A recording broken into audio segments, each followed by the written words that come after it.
Tuhan firman-Mu ajaib, kekal meski gunung menghilang. Tiada huruf yang gagal, tak terpatahkan siasat. Hidup seperti-Mu ya Allah, lebih dari emas. Aku bersaksi kitab-Mu, kitab yang suci. Mendengarkan firman-Mu, hibur hati yang luka. Terangilah langkahku kemanapun ku pergi. Biarkanlah firman-Mu berkuasa atasku. Ubahkanku, bebaskanku, ku mau menyenangkan-Mu. Tuhan firman-Mu ajaib, ubah dan bebaskan aku, mau menyenangkan-Mu. Salam jumpa para pemirsa terkasih, saya menyambut Anda sekalian dimanapun Anda berada dalam episode yang terbaru program studi harian kita Semua Kitab Suci. Melalui mana kami menyajikan seluruh studi semua kitab yang ada di dalam Alkitab, dari kitab Kejadian hingga kitab Wahyu, setiap hari dari hari Senin hingga hari Jumat. Kita masih mempelajari kitab Bilangan yang merupakan kitab keempat dalam Perjanjian Lama dan kitab keempat Pentateuch. Kita telah mencapai di episode hari ini pasal 3 dan pasal 4. Di episode sebelumnya, kita mulai mempelajari pasal 1 dan 2, dan kami berbicara tentang sensus pertama, mereka akan berperang, kemudian kami berbicara tentang pengaturan suku-suku di sekitar tabernakel. Dalam episode hari ini, kita akan melihat di pasal 3 dan 4, pelayanan anak-anak Lewi. Apa ciri-ciri pelayanan anak-anak Lewi? Di awal episode, izinkan saya untuk menyambut tamu kehormatan yang sudah hadir di studio, Dr. Esam Ezat. Selamat datang Dr. Esam. Terima kasih saudara. Sebuah kehormatan. Semoga Tuhan berkatimu. Juga para hadirin yang hadir di studio, selamat datang. Dr. Esam, izinkan saya membaca beberapa ayat dari pasal 3, kemudian kembali untuk bertanya. Inilah keturunan Harun dan Musa pada waktu Tuhan berfirman kepada Musa di Gunung Sinai. Nama anak-anak Harun ialah Nadab si sulung, kemudian Abihu, Eleazar, dan Itamar. Itulah nama anak-anak Harun, imam-imam yang diurapi, yang telah ditahbiskan untuk memegang jabatan imam.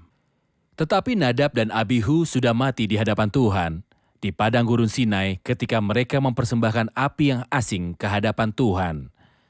Mereka tidak mempunyai anak.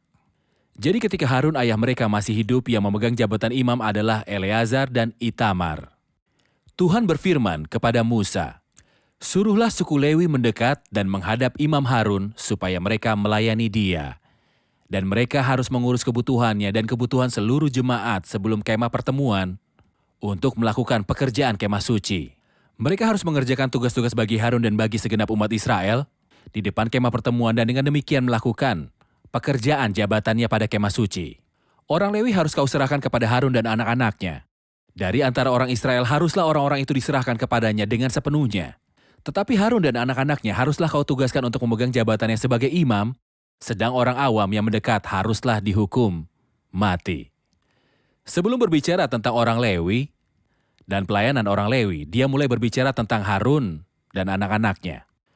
Secara spiritual, saya ingin tentu saja secara historis diketahui bahwa Harun memiliki pelayanan, Benar. dan orang Lewi punya pelayanan lain. Tetapi kenapa Allah bermaksud berbicara tentang Harun dan para imam terlebih dahulu sebelum berbicara tentang pelayanan orang Lewi? Apa maksud Tuhan sejak Tuhan membawa orang-orang keluar?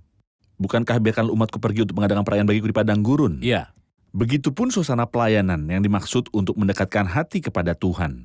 Dan pekerjaan para imam adalah ini. Pekerjaan para imam disibukkan dengan penyembahan dan mempersembahkan korban dan membawa orang lebih dekat kepada Tuhan. Baik. Jadi orang-orang Lewi itu akan membantu pekerjaan imamat. Jadi pekerjaan imam harus disebutkan terlebih dulu. Mungkin kita telah menunjukkan dalam episode sebelumnya bahwa dalam urutan-urutan kitab imamat datang sebelum kitab Bilangan. Kitab imamat berbicara tentang ibadah dan kitab Bilangan berbicara tentang pelayanan dan perjalanan. Dengan demikian, inilah pikiran ilahi. Jika pikiran ilahi seperti ini, maka status kodratnya adalah bahwa tujuan ilahi akan didahulukan, kemudian apa yang akan melalui tujuan ilahi datang kemudian. benar.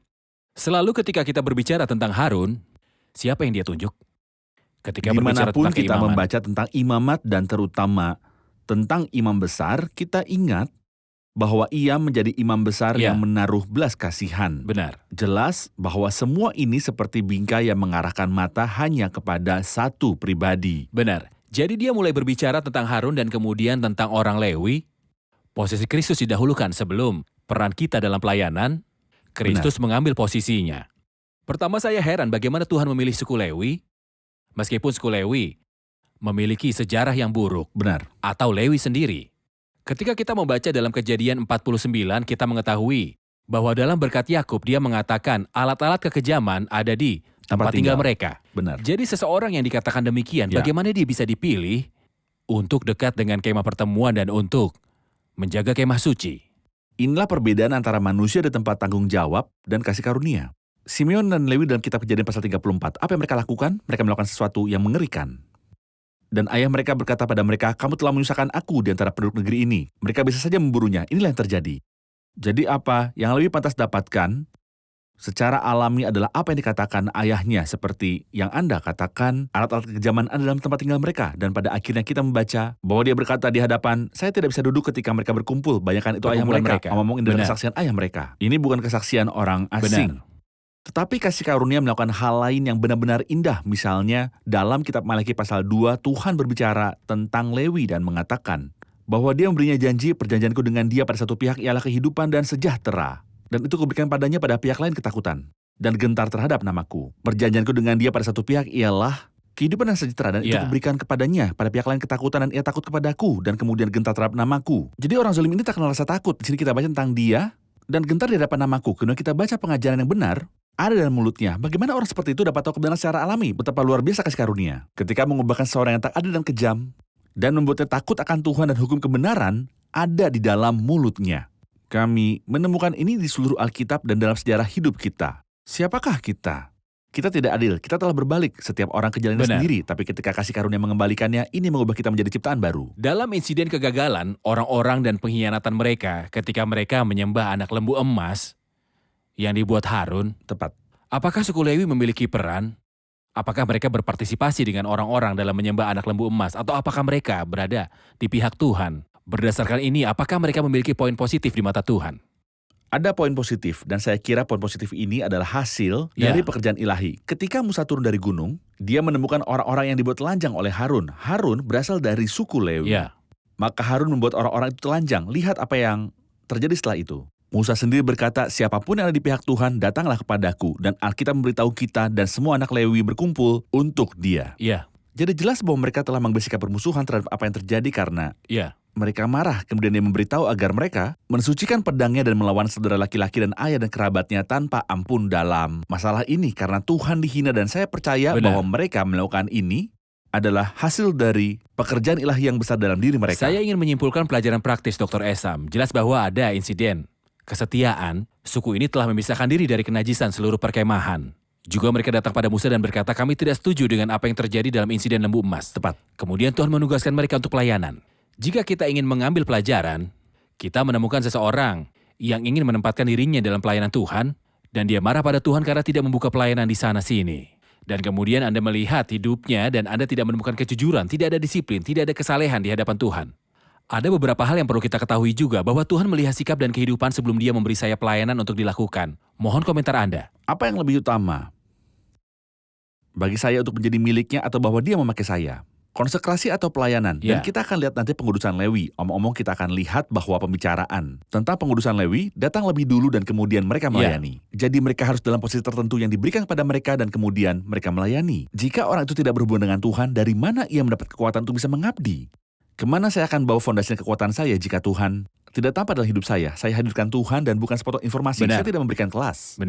Jadi dia yang tidak dapat menghadirkan Tuhan, orang yang tidak dipenuhi dengan Tuhan itu tidak dapat menghadirkan Tuhan ini, dan dengan demikian kesetiaan kepada Tuhan dalam hubungan pribadi dengannya, berapapun harganya harus mendahului agenda Tuhan memakai orang tersebut. Seseorang berkata tidak masalah bagi Tuhan jika toples yang digunakan itu emas atau perak. Dia bisa menggunakan sebotol tanah liat, tetapi yang penting baginya adalah apakah toples itu bersih atau tidak. Benar. Bisa jadi kendi dari tanah liat tapi bersih Tuhan pakai, sementara yang dari emas Tuhan tidak pakai. Kita rehat sejenak dan kembali untuk menjawab pertanyaan hadirin.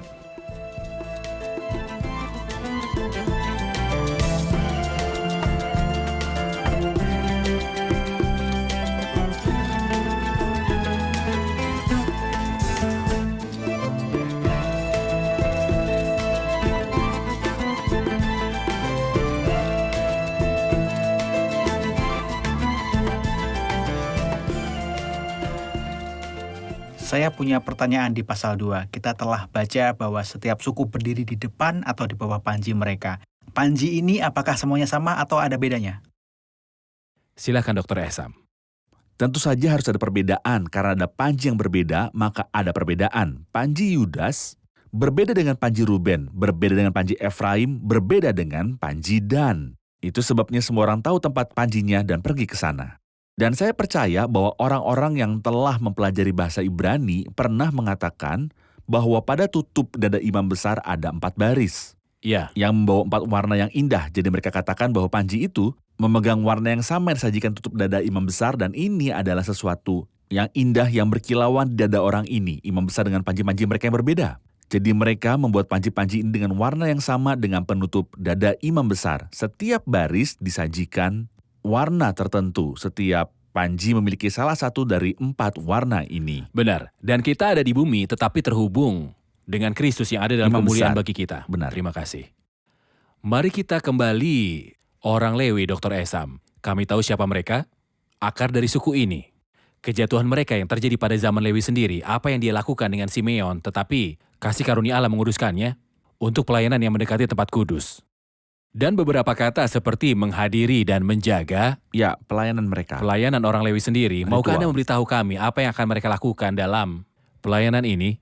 Tapi saya butuh komentar Anda tentang hubungan dan pengurusan orang Lewi dan pengurusan orang Lewi dan urutan orang Lewi dalam pernyataan di ayat 11.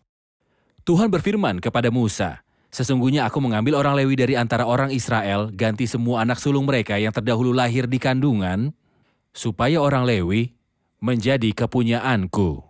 Pada waktu aku membunuh semua anak sulung di tanah Mesir, maka aku menguduskan bagiku semua anak sulung yang ada pada orang Israel, baik dari manusia maupun dari hewan, semuanya kepunyaanku. Akulah Tuhan." Tuhan akan mengambil orang Lewi sebagai ganti semua anak sulung orang Israel, dan kemudian dia menghubungkan kisah dalam malam Paskah. Apa yang terjadi di Mesir? Mengapa dia menghubungkan ini dengan Paskah, dan apa hubungan antara pelayanan orang Lewi dan Paskah? Apa yang terjadi pada malam Paskah adalah bahwa malaikat maut akan menghancurkan orang-orang karena dosa mereka. Dan malaikat pemusnah akan melewati semua rumah. Apa satu-satunya perlindungan sah yang akan melindungi orang itu dari kehancuran? Itu adalah domba Paskah. Ya. Rumah yang memiliki darah domba Paskah. Alkitab memberitahu kita, ketika aku melihat darah, aku akan melewati kamu. Jadi orang-orang di dalam rumah itu, anak sulung mereka seharusnya mati, dan anak sulung adalah wakil keluarga. Benar. Mengapa dia tidak mati? Dia tak mati karena domba Paskah menutupi dia, darah Paskah menutupi dia. Jadi apa yang Tuhan katakan? Anak-anak orang Mesir, semua anak sulung orang Mesir mati.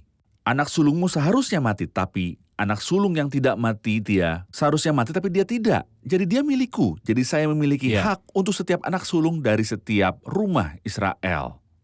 Jadi itu hak saya untuk mengambil, tapi alih-alih mengambil setiap anak sulung dari setiap rumah, saya akan mengambil suku Lewi sebagai ganti anak sulung itu. Jadi suku Lewi akan menjadi milik saya, setiap anak sulung adalah milikku. Jadi saya akan mengambil, itu sebabnya kata milik saya diulang Ya. di bagian itu seperti yang telah Anda baca. Aku mengambil orang Lewi dari antara orang Israel, ganti semua anak sulung mereka, dan kemudian aku menguduskan bagiku semua anak sulung. Lalu mereka akan menjadi milikku, mereka milikku. Mereka seharusnya mati tapi tidak. Aku membiarkan mereka hidup dan mereka menjadi milikku. Itulah sebabnya aku akan mengambil orang Lewi di tempat mereka. Itu adalah hal yang sangat indah. Bahwa orang yang seharusnya mati tapi tidak, mati dan dibangkitkan. Dan hidup, bahwa mereka yang hidup tidak lagi hidup untuk diri mereka Ya. sendiri. Jika satu mati untuk semua, lalu semuanya mati atau telah mati, mereka seharusnya mati, dan kemudian bahwa mereka yang hidup, mereka yang tidak mati, tidak hidup lagi untuk diri mereka sendiri, tapi untuk dia yang telah mati untuk mereka dan bangkit kembali. Dan seolah-olah motivasi konstan untuk pengurusan dan pelayanan Tuhan, titik acuan yang kita kembalikan adalah salib Kristus. Tepat. Dia mati untuk semua. Bahwa mereka yang hidup tidak lagi hidup untuk dirinya sendiri, tetapi untuk dia yang telah mati untuk mereka Dan bangkit kembali. Benar.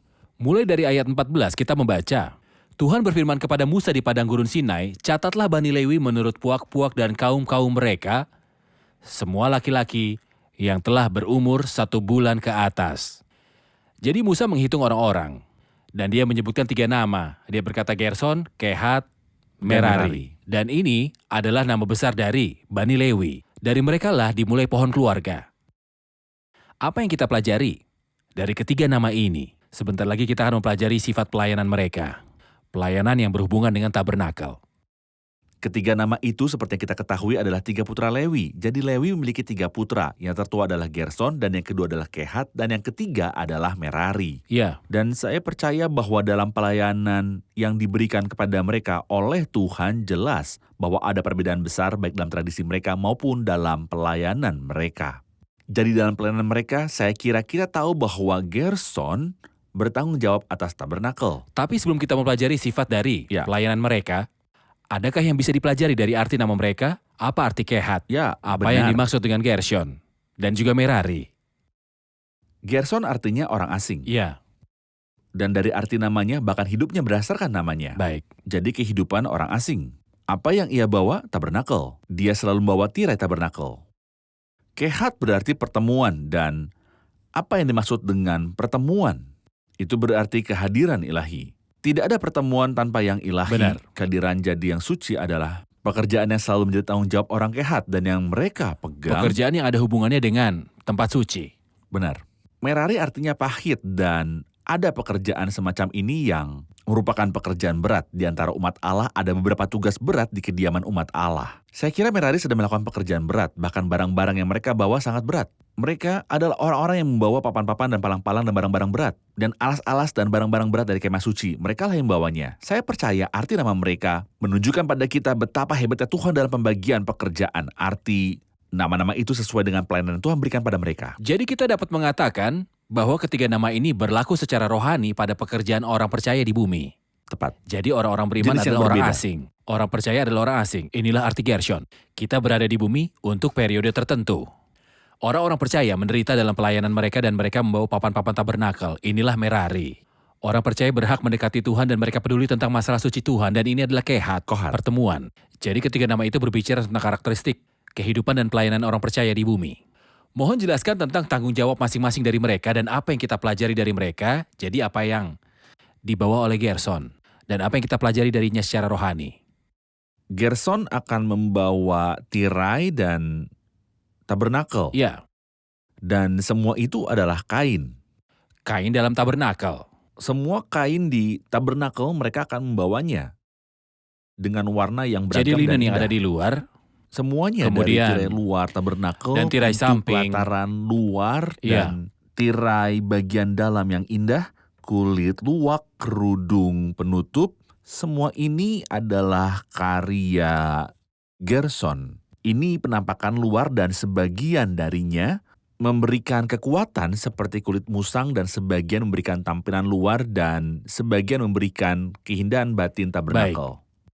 Kehat bekerja di tempat yang kudus, hal-hal yang suci yaitu tabernakel, tiada yang bisa menyentuhnya. Iya, tepat. Bahkan mereka tak bisa menyentuhnya. Tuhan bahkan perintahkan Musa dan Harun dan berkata pada mereka agar mereka tidak mati. Jika mereka masuk, Iya. mereka bisa mati. Mereka tidak boleh menyentuhnya. Kita mempersiapkannya untuk mereka dan Iya. mereka membawa semuanya di pundak mereka. Mereka akan membawa kaki dian dan mereka akan membawa mesbah dupa. Mereka akan membawa meja roti sajian, hal-hal suci yang termasuk dalam yang maha kudus dan yang maha kudus. Dan mesbah perunggu mereka akan membawanya dan dipikul di pundak. Baik. Ini adalah sekelompok orang yang sangat dekat dan berurusan dengan hal-hal suci. Mereka berurusan dengan hal-hal yang suci. Merari mungkin seperti yang kami tunjukkan beberapa waktu lalu, mereka akan membawa barang-barang yang berat. Apa saja barang-barang yang berat itu? Papan kayu. Persis papan Dan dan soket. soket dan pilar. Dan pasak dan tali dan semua hal ini. Ini adalah pekerjaan Merari dan pada kenyataannya Tuhan telah merencanakan semuanya dengan indah, dengan detail. Bila kita lihat nanti, tidak ada yang Baik. terlewatkan dalam proses membawa. Kita akan berbicara tentang peran mereka lagi dan tentang bantuan ilahi untuk membantu mereka Benar. melakukan pelayanan. Tapi kita rehat sejenak dan akan segera kembali.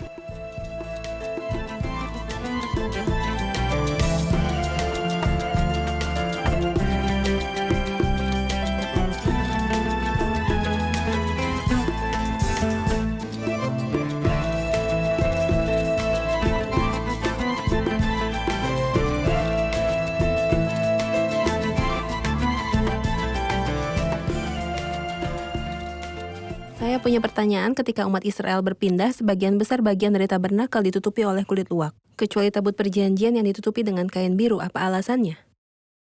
Silakan. Mereka ditutupi kulit luwak. Kulit luwak tidak terlihat sangat indah, tetapi keduanya memiliki tugas berat.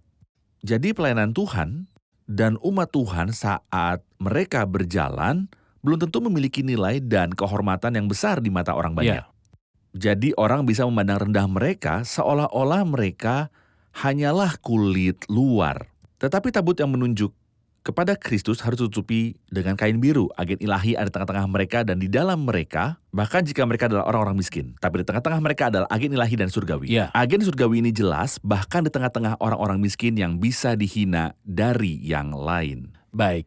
Terima kasih. Tetapi bahtera itu sama sekali berbeda. Itu mewakili pribadi Kristus sendiri. Ini mewakili Biru pribadi adalah Kristus. simbol. Biru menunjuk ke surga. Baik. Dr. Esam, ketika kita kembali ke keluarga, anak-anak Lewi, dan Anda telah menunjukkan pelayanan masing-masing, Benar. bagaimana Gerson melayani, bagaimana Kehat melayani, bagaimana Kerari melayani. Ya. Jika saya melihat peran-peran ini, apa yang akan saya katakan? Berbahagialah dia yang melayani pelayanan orang Kehat. Orang-orang itu begitu dekat Benar. dengan semua peralatan tabernakel yang ada di dalamnya. Kakidian, mesbah dupa, dan barang-barang indah yang ada di dalam kemah suci. Tetapi seseorang dari Bani Merari yang memiliki semua pekerjaannya dalam tugas berat, membawa papan, dan palang, dan soket, dan barang-barang keras itu, hal-hal berat yang menyakiti dan Mereka melelahkan. keras ya. Mungkin salah satu dari mereka tidak suka dan berkata, ada orang di satu pelayanan dan yang lain di pelayanan lain, beberapa lelah dalam pelayanan dan yang lainnya tidak. Lalu ada yang tidak tahu di mana bagiannya, dan yang lain lelah dengan masalahnya. Akankah Tuhan meninggalkan mereka yang membawa banyak barang tanpa bantuan, dan meninggalkan mereka yang bekerja tanpa bantuan? Mustahil. Dan mungkin kita akan melihat nanti bahwa bantuan diberikan kepada mereka yang membawa lebih banyak dan bekerja lebih keras. Yang membawa barang berat diberikan bantuan luar biasa sebanding dengan besarnya pelayanan. Tuhan bukanlah tidak adil bahwa dia akan membuat seorang yang melakukan pelayanan sulit yang dia tidak mampu untuk lakukan. Itu tidak pernah terjadi. Bantuan itu ada, dan saya harap kita bisa mencatat mereka yang bekerja banyak sebenarnya. Ketika saya melihat tabernakel, saya terkejut. Tabernakel ini mereka bisa berjalan misalnya selama 2 hari. Dan kemudian menunggu dan membawanya tergantung pada tiang awan. Dan kemudian mereka akan membongkarnya. Apa? Bagaimana bisa sesuatu seperti ini dicopot dan dipindahkan dalam 2 hari? Jadi saya lihat dan menyadari bahwa mereka yang bekerja di berbagai pelayanan ini adalah 8.580 orang. Inilah orang Lewi yang berumur lebih dari 30 tahun. Sehingga tidak heran 8.530 orang akan memiliki peran dan pelayanan yang berbeda. Tapi Tuhan bagian pelayanan pada mereka dengan cara yang tepat. Dan kita mencatat di sini bahwa Tuhan merencanakan semuanya. Misalnya dia merencanakan seorang untuk membawa minyak. Apa tertulis? Minyak? Ya, itu tertulis dupa. Siapa yang harus membawa dupa? Yang bisa merawat. Kemudian misalnya pasak dan talinya dihitung dengan angka. Pasak adalah sesuatu yang dipalu ke tanah dan tali adalah tali yang menahan tenda ke pasak. Bahkan itu pun dilakukan, ya begitulah. Dan sudah direncanakan siapa yang akan menggotong dan siapa bantuan yang dibutuhkan. Ketepatan ilahi dan bantuannya mengatur semuanya dengan baik. Tuhan menjaga segala sesuatu yang mungkin kita lewatkan, tapi dia tidak pernah melewatkannya. Baik. Jadi pembagian peran dalam pelayanan kepada Tuhan terserah Tuhan, tetapi juga penting agar tidak semua melakukan satu hal, Tidak. tapi masing-masing punya pekerjaannya sendiri. Tepat. Banyak karya, tetapi yang menghubungkan semuanya untuk bersatu adalah kepala. Benar. Saya butuh komentar lagi tentang putra Merari, mereka yang berhubungan dengan papan. Kita tahu sebelumnya dari studi tentang tabernakel dalam kitab Keluaran bahwa papan-papan itu mewakili orang-orang percaya yang membentuk tabernakel. Tepat. Jadi papan mewakili orang-orang percaya dalam keadaan mereka, dalam pribadi mereka. Seseorang yang berurusan dengan papan, yang membawa papan. Apa artinya anak-anak Merari membawa papan-papan kemah suci? Apa artinya aku menggendong saudara-saudaraku? Membawa penderitaan umat Allah dan berbagai rasa sakit mereka bukanlah pelayanan berkhotbah. Itu bukan pelayanan langsung. Dari hal-hal yang disucikan, tapi ini adalah pekerjaan beberapa orang. Tuhan mempersiapkan orang Ya. dengan emosi tertentu dan kemampuan mental tertentu untuk dapat memikul masalah dan untuk membawa orang-orang yang terluka dan menderita dan menjadi pendukung. Jika barang-barang ini tidak dibawa, maka mereka tidak akan bergerak. Tuhan kirim seorang untuk membawanya, tidak masuk akal bahwa mereka bawa tabut dan memindahkannya dan meninggalkan papan. Kita butuh mereka untuk membangun tabernakel. Jadi Tuhan sama seperti dia mengirim seseorang untuk membawa ini dan mengirim itu. Dan seperti yang telah Anda tunjukkan, Tuhan memberikan bantuan yang besar kepada orang-orang yang membawa banyak. Dia memberi mereka kekuatan emosional yang sesuai dengan tugas. Jadi mungkin saja seseorang seperti Kohat berurusan dengan hal-hal suci dalam ibadah dan dalam hubungan yang baik dengan Tuhan. Dan sangat baik dalam beribadah, tapi di depan satu masalah kecil, dia pingsan dan tidak tahan. Ya. Dia tidak siap untuk itu. Lain mungkin yang jauh dari hal-hal suci, tetapi dia siap secara emosional dan psikologis. Dengan energi spiritual, pekerjaan utamanya adalah berbagi penderitaan orang-orang yang kesakitan. Jadi tidak semua orang percaya dapat menopang. Tidak. Tidak semua orang percaya dapat campur tangan dalam masalah. Tidak semua orang dapat memikul beban berat orang-orang beriman lainnya.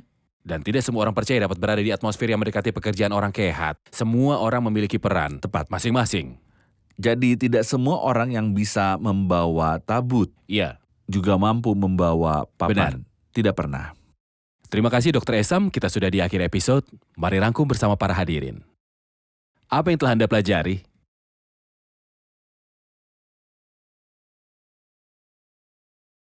Kita telah belajar untuk menguduskan diri terlebih dahulu dan kemudian melakukan pelayanan sehingga dapat dipenuhi dengan Tuhan terlebih dahulu dan kemudian menunjukkan kepada orang-orang dan mereka akan kembali kepada Tuhan lagi.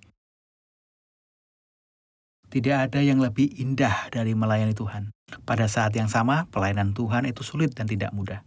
Karena menuntut pengabdian yang penuh dari kita manusia untuk hidup dikuduskan agar dapat melayani orang lain. Kita telah melihat sejarah Lewi betapa sulitnya mereka seperti yang disaksikan oleh Yakub dalam Kejadian 49. Alat-alat kekejaman ada di tempat tinggal mereka. Tetapi kita melihat karya kasih karunia di dalamnya seperti yang kita baca di Maleakhi 2, bahwa Allah bersaksi tentang dia dan berkata kepadanya, bersamanya ada hidup penuh damai sejahtera dan mereka dipersembahkan kepada Allah. Terima kasih, Tuhan memberkati. Terima kasih Dr. Esam, Tuhan Sama-sama, memberkati. saudara. Ya, semoga Tuhan berkati Anda. Pemirsa terkasih, kita telah belajar di episode hari ini bahwa prioritasnya sebelum anak-anak Lewi diperintahkan untuk pelayanan, Alkitab berbicara terlebih dahulu tentang Harun dan anak-anak Harun. Dan kita telah belajar bahwa ketika kita berbicara tentang Harun dalam pelayanan imamat sebagai imam besar, itu berbicara tentang pribadi Kristus. Kita memiliki imam besar yang agung yang telah melewati surga. Kristus anak Allah. Jadi pribadi Kristus terlebih dahulu, sebelum menyebut hamba-hamba Kristus, dia berbicara tentang Harun terlebih dahulu, sebelum berbicara tentang anak-anak Lewi. Dan para pelayan Kristus masing-masing memiliki pelayanan yang diperintahkan oleh Tuhan sendiri karena Tuhan adalah Tuannya yang memberi kita pelayanan menurut hikmatnya dan kedaulatannya. Dia membagikan pelayanan ini seperti membagikan kepada anak-anak Lewi. Gerson memiliki pelayanannya, Kehat dan Merari juga memiliki pelayanannya. Tapi dia tidak akan meninggalkan seorang hamba tanpa bantuan. Setiap hamba memiliki bagian dari bantuan untuk memenuhi pekerjaan. Pemirsa terkasih, hal paling terhormat untuk dilakukan di bumi adalah melayani Tuhan, layani Tuhan. Dalam penyembahan, layanilah Tuhan dalam melayani saudara-saudaramu. Ketika kamu menggendong dan berdoa untuk saudara-saudaramu, maka kamu termasuk anak-anak Merari yang membawa papan kemah suci. Berbahagialah kamu jika kamu melakukan pelayanan Tuhan tanpa mengeluh, tanpa lelah. Karena itu saudara-saudaraku yang terkasih, tabahlah. Tak tergoyahkan, selalu berlimpah dalam pekerjaan Tuhan karena tahu bahwa jerih payahmu dalam Tuhan tidak sia-sia. Pemirsa terkasih, sampai jumpa di episode selanjutnya. Tuhan menyertai.